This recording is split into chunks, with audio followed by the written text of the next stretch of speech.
let's shift gears. Let's bring in a coach, Brian Billick, and let's bring in a former quarterback in Kurt Warner. And gentlemen, we knew this was coming. It happens today. Let's first go to you, Coach. What is your reaction to the suspension to Tom Brady? Well, I think it's predictable. We've been hearing about it since the decision came out. And I said a month ago it would be 4 games, that he would peel and probably go back to 2 games. And I think, as has been pointed out, this is more about the lack of cooperation, both from the Patriots, although it looks like they cooperated to a degree. If they're culpable in anything, what the NCAA would say, lack of institutional control.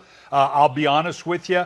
It never occurred to me to check the inflation of the balls once the quarterbacks had them. That's not a, plausible deniability, and Bill Belichick doesn't have some responsibility here. But clearly this was something that Tom Brady, and as they've been pointed out, his lack of cooperation, clearly to me, is why the suspension is for 4 games. And, Coach, I believe that, well, first of all, I was surprised, that I'd heard all the speculation and wondered where this would go, but just surprised. Tom Brady, it's not a good or bad thing, but Tom Brady being suspended 4 games, I mean, that's huge when you're talking about really the face of our league for a number of years and going to this length. And Coach mentioned, I think it's a combination of things that, when you hear people talk about performance-enhancing drugs and trying to get an advantage on the playing field, that's a 4-game suspension.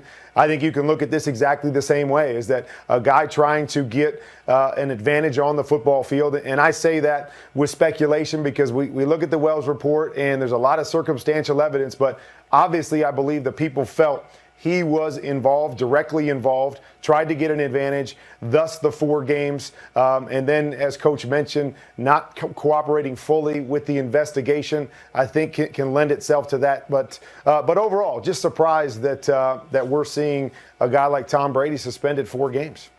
Yeah, I think we can see how this could happen. I can envision a Tom Brady as regular standard operating procedure saying, look, I like for my football to be a certain feel.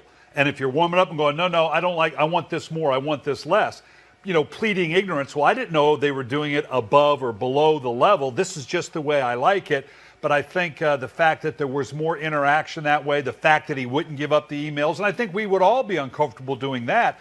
But it's kind of like a drug test. You don't have a choice. If you're going to be tested, you got to be tested. Well, if they want to look at this because of the incident, you got to let them look at it. Right. Kurt, you're a quarterback. You know that Tom Brady knows the difference with every football he picks up, that there's a difference in the amount of pressure in that ball. Do you think that his press conference following the game against the Colts, where he indicated that he wasn't aware of it during the game, do you think that started this, that was the slippery slope where he did not take ownership of the fact that he noticed the difference in the game balls? Well, I don't know. I mean, Coach was just talking about it. All quarterbacks have a way that they like footballs. So if Tom Brady said, I like my footballs on the lower end of the scale, and so, we're already on the low end, and, there's a half a pound of PSI difference there, how much do we really recognize, and especially in the course of a game, how much do you recognize? If the normal was, at 13.5 and it was all the way down to 12 in these games, yeah, I think a quarterback notices that. But, it really depends on what the discrepancy is there. And so I think there's a lot of things that we could indicate and say, well, this shows. But I think there's also a lot of things that are circumstantial that don't necessarily point in that direction either. Coach Brian Billick, Kurt Warner, thank you so much for your take on this breaking news. We really appreciate it.